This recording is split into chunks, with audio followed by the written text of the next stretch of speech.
Bismillahirrahmanirrahim. Assalamualaikum warahmatullahi wabarakatuh. Apa kabar teman-teman? Dalam keadaan baik ya. Mudah-mudahan kita semua selalu dalam keadaan sehat walafiat dan selalu dalam lindungan Allah Subhanahu wa taala dan tetap semangat tentunya dalam mencari ilmu, terutama dalam mengikuti kegiatan pembelajaran. Perkenalkan, kami dari kelompok 10 yang beranggotakan 2 orang. Saya Nurul Sakinah.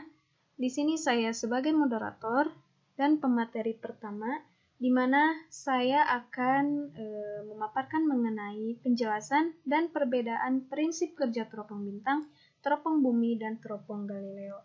Dan teman saya. Assalamualaikum warahmatullahi wabarakatuh. Perkenalkan, nama saya Nurani Fatwa sebagai pemateri kedua. Materi saya berjudul Ilustrasi, Penjelasan, dan Perbedaan Prinsip Kerja Teknologi Pencahayaan pada TV CRT. Sebelum itu, kami mengucapkan terima kasih kepada dosen kami di mata kuliah Fisika Sekolah 2, yaitu Bapak Iman Nurzaman, yang telah memberikan kesempatan kepada kami untuk melakukan kegiatan presentasi ini. Nah, teman-teman, mari kita bahas saja mengenai apa yang akan saya sampaikan pada kesempatan kali ini. Tapi sebelum itu, sebelum saya menyampaikan penjelasan mengenai teropong bintang, teropong bumi, begitupun dengan teropong Galileo beserta perbedaan prinsip kerja dari masing-masing teropong, mari kita bahas dulu mengenai apa itu pengertian teleskop atau teropong. Nah, merupakan suatu alat di mana berguna untuk mengumpulkan cahaya, menguatkannya, dan mengumpulkannya pada satu tempat. Di mana kata teleskop ini dapat dipecah menjadi kata tele dan skop. Di mana tele ini yang berarti jauh dan skop yang berarti melihat. Nah, dan jika kita gabungkan kata tele dan skop ini, melihat objek-objek yang jauh. Nah, teleskop ini masih belum jelas siapakah penemu pertama dari teropong ya atau teleskop. Meskipun teropong atau teleskop ini sudah digunakan sejak abad ke-17, tapi hingga sekarang masih belum jelas siapakah orang pertama yang menemukan teropong itu. Ada Hans Lippershey, di mana dia pada 2 Oktober 1608 membuat sebuah teleskop yang dikenal ya. Jadi teleskop itu pernah dibuat dan dipatenkan olehnya, tetapi ditolak oleh Dewan Penilai. Nah, sehingga pada tahun 1609 hasil ciptaan dari Hans Lippershey ini dikembangkan lagi oleh Galileo, di mana Galileo ini membuat sebuah teleskop yang dikenal dengan sebutan teropong panggung ya, di mana Galileo merupakan orang pertama yang melakukan penelitian ruang angkasa dengan menggunakan teropong bintang atau teropong Galileo ini. Nah, bentuk dari teropong atau teleskop ini seperti ini ya teman-teman. Ini salah satu contoh bentuk dari teropong. Nah, teropong apa aja nih yang akan saya bahas pada kesempatan kali ini? Yang pertama yaitu ada teropong bintang, di mana teropong bintang ini digunakan untuk mengamati objek-objek yang ada di langit, seperti bintang, planet, dan satelit, di mana terdiri dari lensa cembung, yaitu sebagai lensa objektif dengan diameter dan jarak fokus besar, sedangkan lensa okuler, sebuah lensa cembung dengan jarak fokus yang pendek. Nah, di mana letak lensa okuler? Nah, lensa okuler itu terletak di bagian yang ketika kita akan melihat suatu objek mengenai mata. Nah, yang ujungnya panjang kecil itu di sanalah lensa okuler, sedangkan yang bagian atasnya yang ukurannya lebih besar itu merupakan lensa cembungnya. Nah, teropong bintang ini bisa disebut juga teropong Keplerian. Kenapa? Karena ditemukan oleh Johannes Kepler. Nah, yang selanjutnya ada teropong bumi nih teman-teman. Nah, teropong bumi ini dibuat untuk melihat benda-benda yang berada di permukaan bumi. Di mana yang paling mendasar, teropong itu terdiri dari 3 buah lensa cembung, memiliki kelemahan, yaitu kelemahannya itu terlalu panjang karena harus menggunakan 3 buah lensa. Nah, ini merupakan teropong bumi. Dan selanjutnya ada, ini namanya teropong prisma binokuler, di mana merupakan penyempurnaan dari teropong bumi sebelumnya dengan menggunakan prinsip prisma dan sudut kritis, di mana bisa memperpendek panjang teropong lebih lagi. Nah, teman-teman, kita masih lanjut ya pembahasannya mengenai teropong bumi, di mana seperti yang sudah saya sebutkan tadi. Nah, ini merupakan bagian-bagian dari teropong prisma binokuler, di mana teropong prisma binokuler ini lensanya itu terdiri dari 2 lensa cembung dan lensa prisma. Nah, kalau ini merupakan teropong prisma monokuler. Nah, kalau teropong binokuler, di mana memiliki prisma dan 2 lensa cembung. Prismanya ini berfungsi untuk membalikan bayangan yang dihasilkan dan juga memperpendek panjang teropong. Di mana teropong prisma binokuler maupun monokuler ini merupakan teropong yang sekarang banyak digunakan dalam kehidupan sehari-hari. Nah, teropong ini kalau yang binokuler, ketika ada cahaya yang masuk dari kejauhan, nah yang garis merah itu dia akan dibelokkan melalui prisma. Nah, prisma di sini seperti tadi yang sudah saya sebutkan, bahwa prisma ini berguna untuk membalikan bayangan dan memperpendek panjang teropong.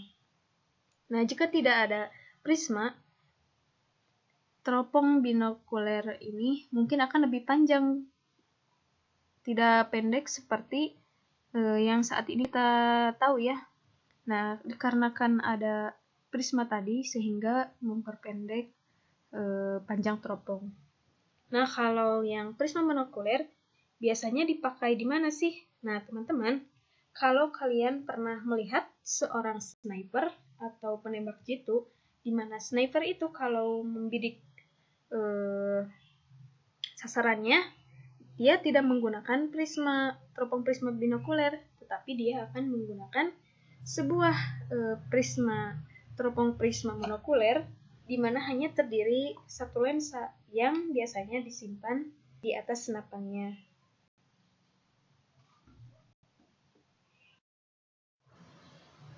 Nah, yang selanjutnya itu ada teropong Galileo.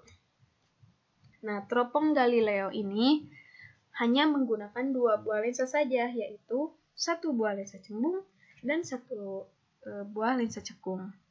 Lensa cembungnya ini sebagai lensa objektif dan lensa cekungnya sebagai lensa okuler. Nah, dengan menggunakan lensa cekung ini, panjang teropongnya bisa menjadi lebih pendek. Nah, disebut juga teropong panggung.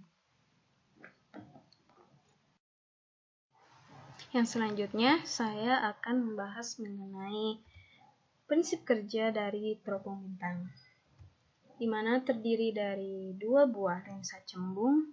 Nah, bentuk dari grafik teropong bintang ini seperti ini ya teman-teman.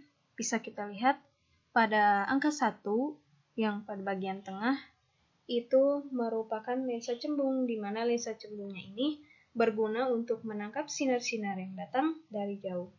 Sedangkan yang nomor 2 itu yang mendekati ke mata, itu adalah lensa cembungnya juga, tetapi lensa cembung ini berguna untuk meneruskan cahaya itu ke mata. Nah, kita bisa lihat bagaimana pembentukan bayangan dari teropong bintang ini sehingga sebuah objek bisa sampai ke mata, di mana ketika sinar yang jauh sekali datang, sehingga bayangan sinar itu akan jatuh di FOB-nya. Nah, di FOB-nya begitu pun akan jatuh di FOK-nya. Sehingga bayangan yang ditunjukkannya itu tak hingga. Nggak ada batasnya ya. Nah, dan karena biasanya teropong itu mengamati benda-benda yang jauh, dan biasanya itu menggunakan mata yang berakomodasi minimum. Sehingga santai ya teman-teman, ketika kita melihat objek menggunakan teropong bintang ini, dengan menggunakan mata yang berakomodasi minimum ini, melihatnya itu akan lebih santai. Nah, berbeda dengan apabila kita menggunakan mata yang berakomodasi maksimum, itu melihat objek lebih serius lah. Jadi lebih serius ya, karena fokus matanya itu harus lebih maksimum lagi. Nah, ketika kita mau melihat objek itu dengan ringan, sehingga bendanya pun harus berada di titik tak hingga. Berarti bendanya itu jauh sekali. Nah, maka ketika kita ingin di tak hingga, ia harus disimpan di FOK-nya. Karena jika kita ingat ya, dimana kita punya persamaan ini, 1 per FOK sama dengan 1 per SOK dan ditambah 1 SIOK, dimana SIOK-nya ini tak hingga berarti 0. Sehingga ketika dipindah ruaskan, hasilnya pun akan menjadi 0. Dimana bayangan yang dihasilkan oleh teropong bintang adalah maya, terbalik, dan diperbesar. Nah, maya artinya tidak ditangkap oleh layar, tapi ditangkap oleh mata. Nah, yang uniknya ini dari teropong bintang ini, dia tidak memperdulikan si objeknya itu tegak atau tidak. Pokoknya teropong bintang itu diperbesar deh teman-teman. Kita lanjut ya teman-teman. Nah, selanjutnya ada prinsip kerja teropong bumi. Nah, terdiri dari 3 buah lensa cembung. Salah satu lensanya berfungsi sebagai lensa pembalik. Hal ini karena teropong bumi digunakan untuk melihat benda-benda bumi dan menjadi tidak nyaman jika melihat bayangannya terbalik. Nah, seperti ini bentuk dari proses penyampaian cahaya atau objek ke mata, di mana benda terjauh jatuh di titik fokus lensa objektifnya, dia akan jatuh di jari-jarinya, yaitu di antara lensa objektif dan lensa pembalik. Nah, kenapa dia jatuh di antara lensa objektif dan lensa pembaliknya atau di jari-jarinya? Maka ketika dia jatuh di sana, bayangannya itu akan sama besar dan dibalik. Nah, ketika masuk benda awalnya itu tegak. Nah, kemudian akan dibalik oleh lensa pembalik dan diperbesar lagi jadi tak hingga. Sehingga benda menjadi tegak. Sehingga ketika teropong bumi ini bisa digunakan untuk melihat benda-benda di bumi. Karena kalau kita melihat benda-benda di bumi, tentunya kita mau melihat benda yang tegak, bukan benda yang terbalik. Karena gak mungkin ya teman-teman. Nah, ilustrasinya itu seperti ini ya teman-teman. Nah, ada seorang bajak laut, dia berada di tengah laut bersama kapalnya, di atas kapalnya, di mana dia ingin melihat suatu pulau dari kejauhan menggunakan teropongnya. Nah, ketika dia menggunakan teropong itu dan melihat objek menggunakan teropong atau pulau menggunakan teropong, objek yang sampai di matanya itu terbalik. Nah, gak mungkin ya teman-teman. Nah, jika si pulaunya itu terlihat terbalik, akan membuat si bajak laut itu merasa kesusahan. Kenapa? Karena akan menyulitkan dia dalam bernavigasi atau menentukan arah berlayar. Nah, sehingga dapat disimpulkan bayangan akhir yang dihasilkan oleh teropong bumi ini maya, tegak, dan diperbesar. Nah, bedanya dengan teropong bintang, kalau teropong bintang itu hasilnya itu maya, terbalik, dan diperbesar. Nah, kalau teropong bumi, maya, tegak, dan diperbesar. Kalau prosesnya itu hampir samanya semua teropong. Pembahasan terakhir yang akan saya sampaikan yaitu mengenai prinsip kerja teropong Galileo atau teropong panggung, di mana terdiri dari dua lensa, yaitu lensa cembung dan lensa cekung. Lensa cekungnya ini berfungsi untuk membalik bayangan yang dihasilkan oleh lensa objektif dan memperbesar bayangan benda. Nah, mari kita lihat pada gambar ini. Nah, teman-teman, ketika ada suatu sinar yang masuk, nah garis berwarna kuning dengan tanda panah ke kanan, nanti sinar itu jatuhnya di mana? Nah, sinar itu nanti jatuhnya akan di FOK-nya. Sebenarnya, teman-teman, prinsip kerjanya itu hampir mirip dengan teropong bintang, teropong bumi. Yang membedakannya itu hanya lensanya saja. Dan bayangan akhirnya pun yang dihasilkan itu sama, yakni maya, tegak, diperbesar. Bedanya kalau teropong Galileo itu lebih pendek jaraknya, lensa okulernya cuma lensa cembung dan lensa cekung, tidak ada lensa pembaliknya. Kalau lensa teropong bintang dan teropong itu ada pembaliknya, kalau teropong Galileo tidak ada. Dan semua bayangan yang diperoleh itu semuanya pasti maya, tegak, dan diperbesar. Jadi sudah jelas ya teman-teman. Jadi yang membedakan prinsip kerjanya dari teropong bumi, teropong bintang, dan teropong Galileo itu terletak dari bagaimana proses sinar itu sampai ke mata, dan bayangan yang dihasilkannya itu apa, dan lensa apa saja yang digunakannya. Mungkin itu yang dapat saya sampaikan. Mohon maaf jika banyak kekurangan dan kesalahan. Untuk pembahasan yang selanjutnya akan disampaikan oleh rekan saya. Bismillahirrahmanirrahim.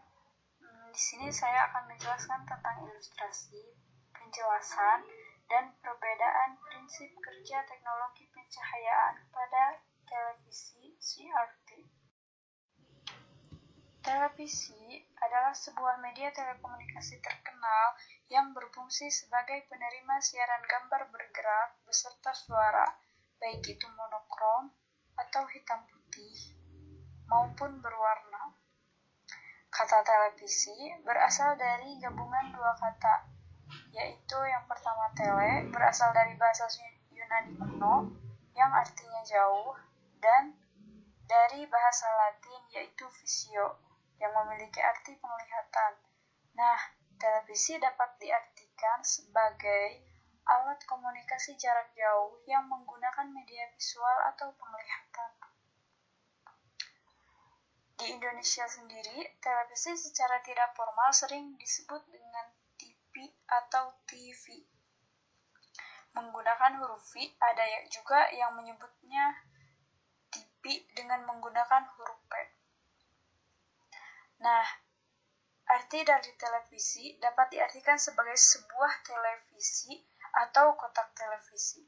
Kotak televisi pertama kali dijual secara komersial sejak tahun 1920-an.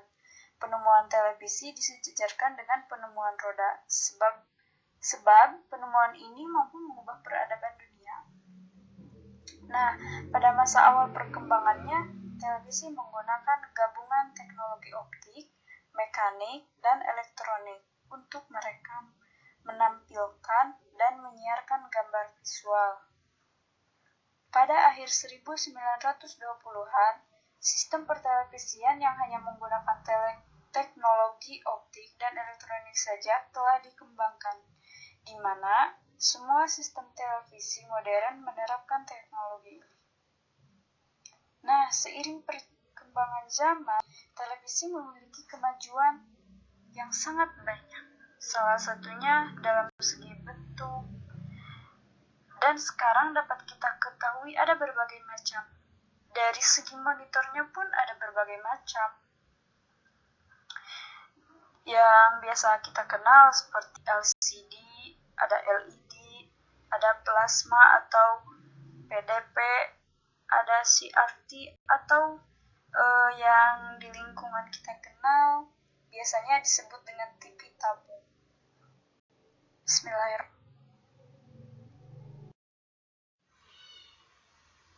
Nah, yang pertama, televisi dengan monitor LCD atau Liquid Crystal Display. Monitor LCD adalah monitor yang disusun dengan menggunakan cairan kristal. LCD merupakan sebuah teknologi layar digital yang menghasilkan citra pada sebuah permukaan yang rata atau flat dengan memberi sinar pada kristal cair dan filter berwarna. Mempunyai struktur molekul polar, diapit antara dua elektroda yang transparan. Nah, teknologi ini telah ditemukan semenjak tahun 1888. Merupakan pengolahan kristal cair berisi cairan kimia, di mana molekul-molekulnya dapat diatur sedemikian rupa bila diberi medan elektrik, seperti molekul-molekul metal bila diberi medan magnet. Nah, bila diatur dengan benar, sinar dapat melewati kristal cair tersebut. Cara kerja pada monitor LCD, yakni kristal cair di dalamnya disusun seperti sandwich antara potongan kaca terpolarisasi lampu neon di belakang panel yang memancarkan cahaya yang telah melewati substrat pertama. Muatan listrik membuat sel-sel kristal menyelaraskan nada yang berbeda, memungkinkan cahaya untuk lulus melalui substrat kedua. Hasilnya adalah warna yang menakjubkan yang ditampilkan pada layar. Jadi, tidak ada tabung katoda, tidak ada lagi radiasi, tidak ada yang lebih banyak merasakan sakit kepala atau sakit mata. Kelebihan dari LCD ini mengkonsumsi energi yang minimum. Kontras gambar juga lebih tajam dan jernih. Warnanya juga lebih realistis. Sumber cahaya juga berasal dari lampu neon putih. Selanjutnya, televisi dengan monitor LED atau Light Emitting Diode.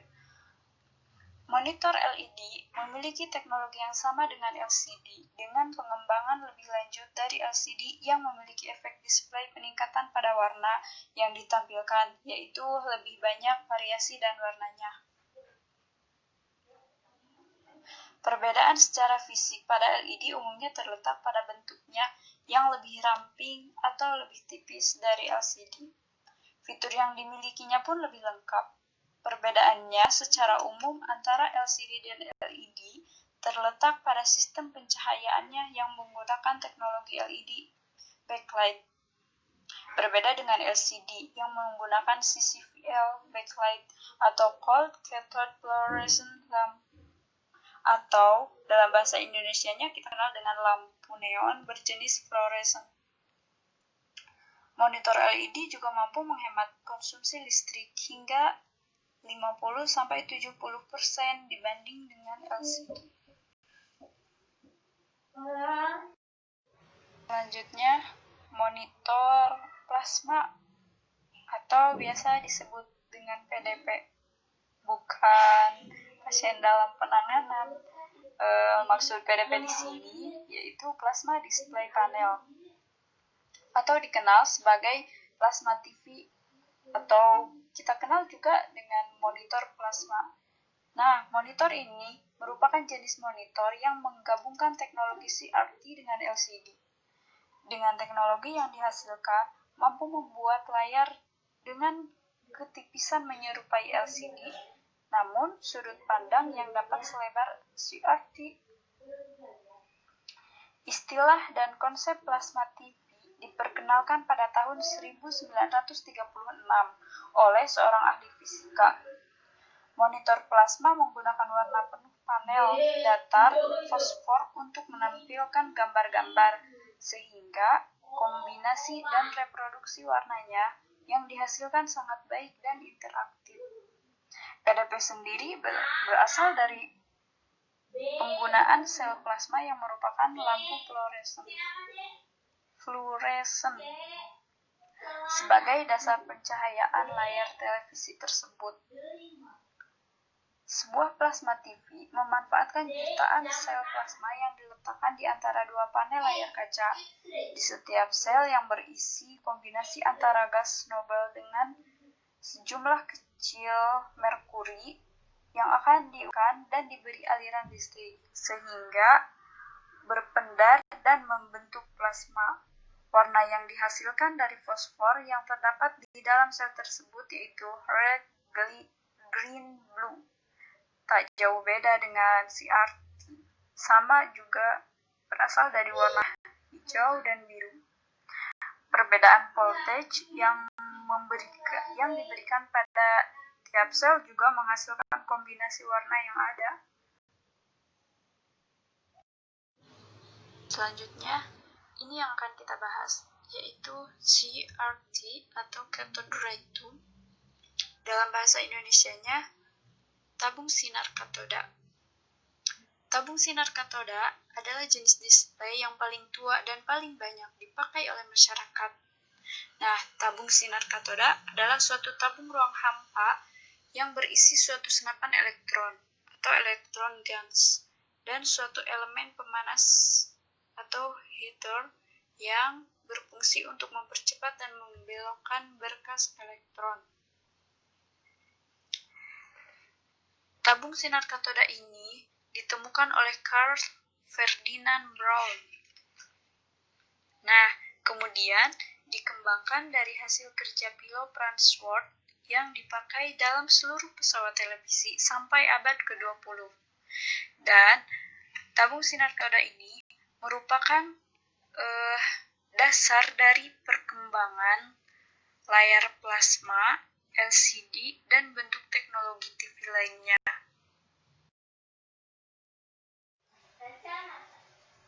Setelah kita mengetahui apa itu tabung sinar katoda, lalu apa saja yang terdapat pada tabung sinar katoda itu?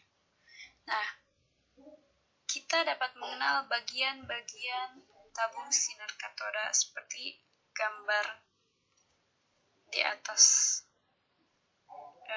Yang pertama, di bagian pertama ada yang dinamakan elektron gun, yaitu terdiri dari katoda dan elemen pemanas. Yang kedua, ada control grid. Fungsinya untuk mengatur intensitas pancaran elektron.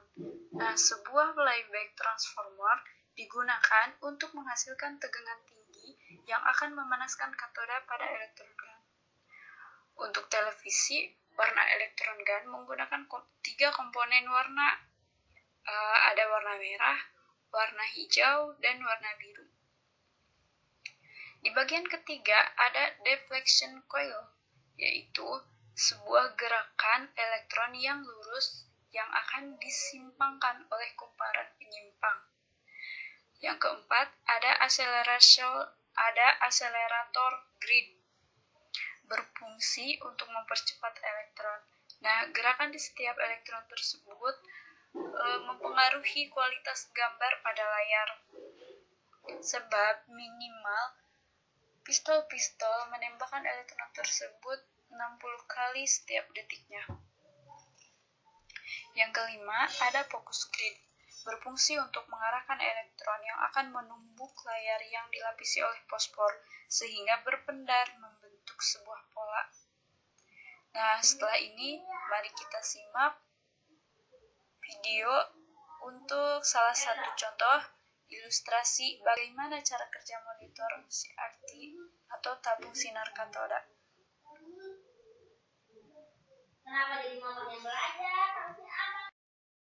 Ini merupakan ilustrasi cara kerja CRT atau cathode ray tube, di mana sinyal dari televisi masuk pada 3 pistol elektron yang terdapat di ujung monitor.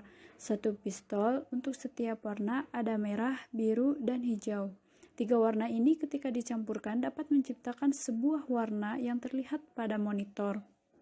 Pistol ini tidak menembakkan peluru, tetapi menembakkan elektron yang sangat kuat ke arah depan monitor. arah penembakannya diatur oleh sebuah magnitudo yang mengarahkannya ke seluruh permukaan layar.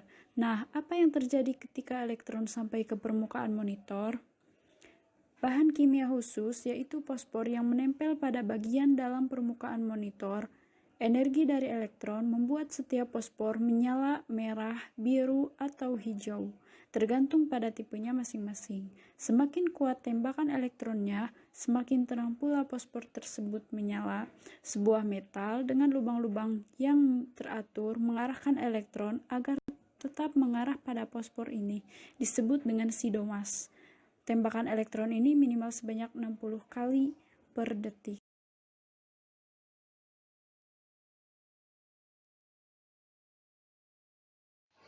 Nah, setelah kita mengetahui bagaimana proses monitor atau tabung sinar katoda bekerja,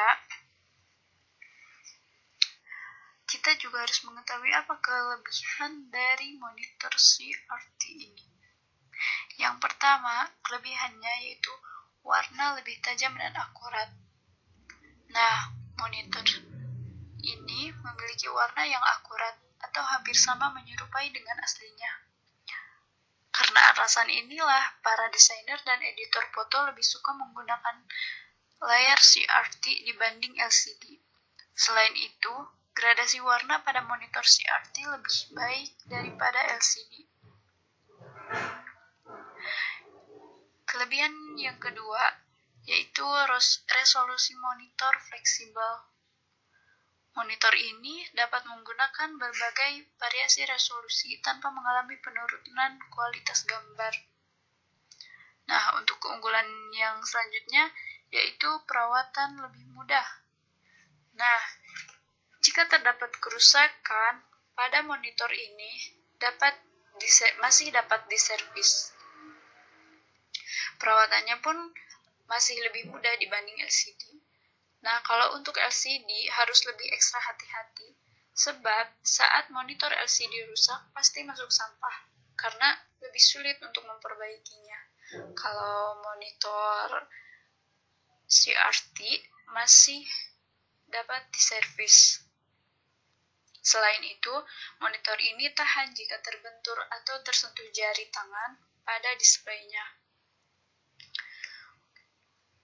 Kelebihan dari monitor yang keempat yaitu bebas din pixel, ghosting, dan viewing angle.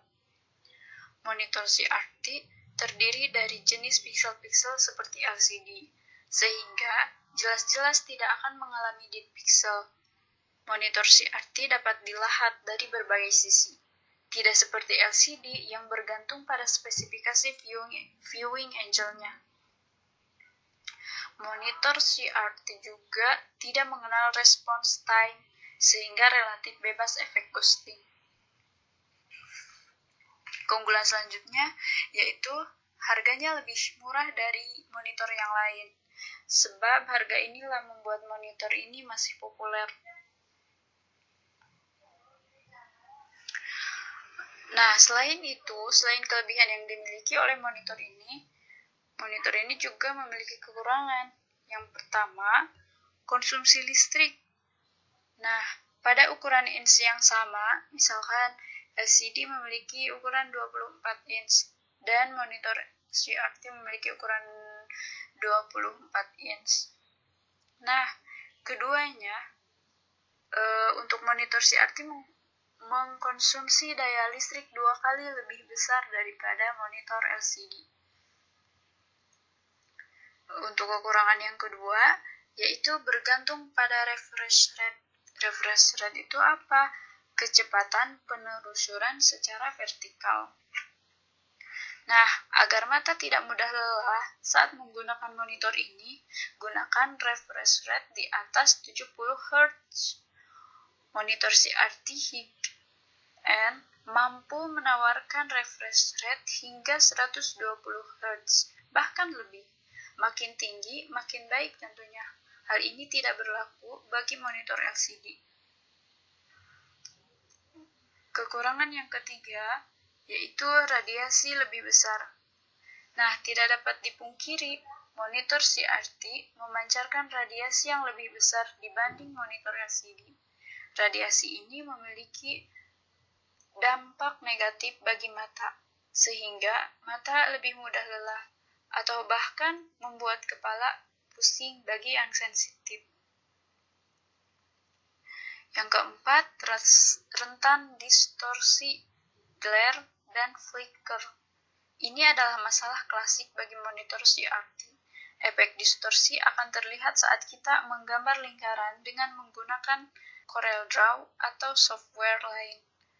Jika refresh rate terlalu rendah, menyebabkan monitor menjadi berkedip-kedip atau flicker, dan glare atau overbrightness. Nah, kekurangan yang kelima yaitu dimensinya besar dan berat. Monitor CRT memiliki ukuran yang besar dan berat, sehingga tidak cocok untuk ruang yang sempit karena banyak makan tempat. Cukup melelahkan jika monitor ini sering dipindah-pindahkan, karena lebih berat juga. Kalau untuk LCD dan LED kan mengapa sekarang banyak digunakan karena lebih simpel. Bahkan untuk sejenis laptop atau sejenis komputer lebih enak menggunakan LCD dan LED kalau yang sering dibawa kemana-mana. Nah, demikian penjelasan dari saya. Mohon maaf atas segala kesalahan dan kekurangannya. Terima kasih. Nah, teman-teman, pembahasan dari kami sudah selesai. Dan kesimpulan dari presentasi kami yaitu yang pertama bahwa teropong itu merupakan alat untuk mengumpulkan cahaya yang nantinya akan dikumpulkan pada satu tempat, di mana teropong ini memiliki macam. Yang pertama ada teropong bintang, yaitu untuk mengamati objek-objek seperti bintang, planet, dan satelit, dan ditemukan oleh Johannes Kepler. Di mana yang kedua ada teropong bumi, yaitu benda-benda yang berada di permukaan bumi, di mana ada teropong binokuler dan monokuler. Dan yang ketiga ada teropong Galileo, di mana yang biasanya disebut sebagai teropong panggung. Dan yang membedakan mengenai prinsip kerja teropong bumi, bintang, dan Galileo itu terletak pada proses pembentukan sinar yang akan sampai ke mata dan bayangan yang dihasilkannya beserta yang menjadi perbedaannya itu dalam penggunaan lensanya. Yang selanjutnya yaitu televisi merupakan media telekomunikasi berfungsi sebagai penerima siaran gambar bergerak beserta suara, di mana TV memiliki berbagai macam bentuk monitor, ada CRT, LCD, LED, dan plasma. Di mana yang pertama LCD atau liquid display, yaitu monitor yang disusun dan menggunakan cairan kristal. Yang kedua ada LED atau light emitting diode, yaitu warna yang ditampilkannya itu lebih bervariasi. Dan yang ketiga yaitu plasma display panel, yaitu teknologi monitor yang merupakan penggabungan dari CRT dan LCD. Dan yang keempat yaitu CRT atau cathode ray tube, yang itu merupakan tabung sinar katoda. Baiklah teman-teman, mungkin itu yang dapat kami sampaikan. Mohon maaf apabila selama kami menyampaikan pembelajaran presentasi pada kesempatan kali ini banyak kesalahan dan kata-kata yang menyinggung, mohon dimaafkan karena kami masih dalam proses belajar.